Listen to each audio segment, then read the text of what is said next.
शरणागत दिनातं परित्राणं परायणे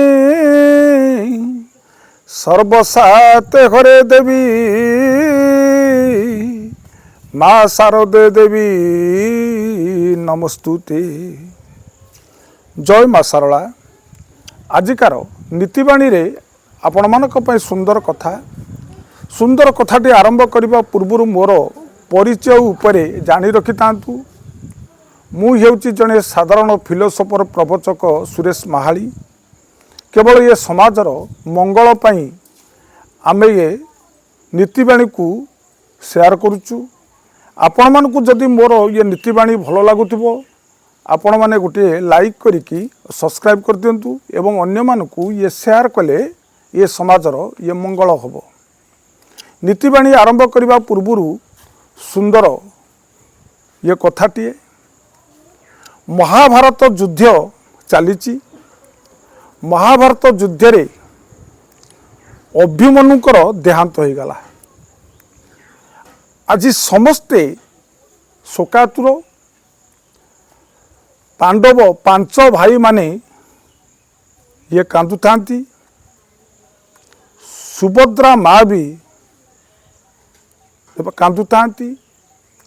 गोटिए दिनर शिशु जदि अंधकार गृह आलोक मध्य को आसे ये संसार मध्य से विदाय नहीं जाए माँ किंतु चिरदिन पाई से कांदिबो। हसुथांती केवल दुर्योधनर वंशधर माने। हसी हसी जाके उत्फुल्लित हो उठुतांती। यही समय गोटे बेंगटीए थला से हसीदेला। दुर्योधन चिंता कला रे किए हसिला। देखिला गोटे बेंग हसुची। बेंग आउ बेंगुली तार छुआटी नहींकिना बेंग गोटे सारू गछ मूल बसीताए बेंग हसुताए।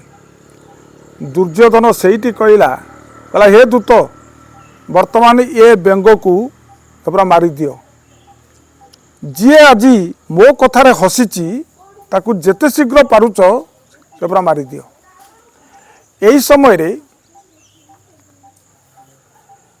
जेतेबेले दूत जाइची केवरा मारिबा पई सेठी बेंग बेंगुली गोटे गात भितरे ये पशिगले।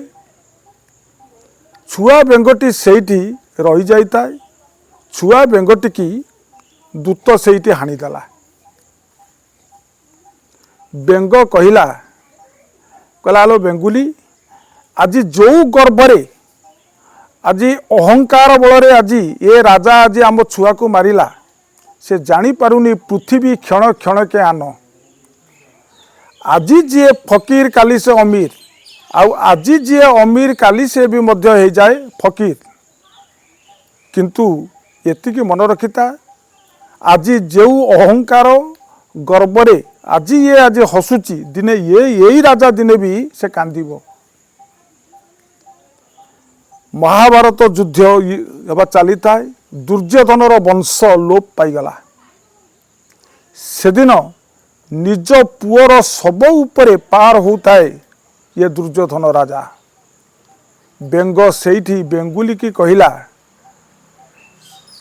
हे बेंगुली जो भली आज आम पुओ आम आखि आगे यही राजा दिने बारी आज तारी वंश किभली भाव में लोप हो गला। देख जहाँकि निजर पुअर सब उपरे बसिकिना ये नदी पार होउछि। तेणु आमर नीतिवाणी रे गोटे कथा रही थाए। बेंग कहे बेंगुली लो पृथ्वी क्षण क्षण के आन। से दिन ठारू बेंगर यही शिक्षा ये समाज पाई कि आज नीति शिक्षा देगला। कहला हे मनीष कौन सी दिन एते अहंकार करनी गर्व करनी। आज जी फकीर काली से भी हो जाए अमीर आउ आज जी अमीर काली से भी हो जाए फकीर।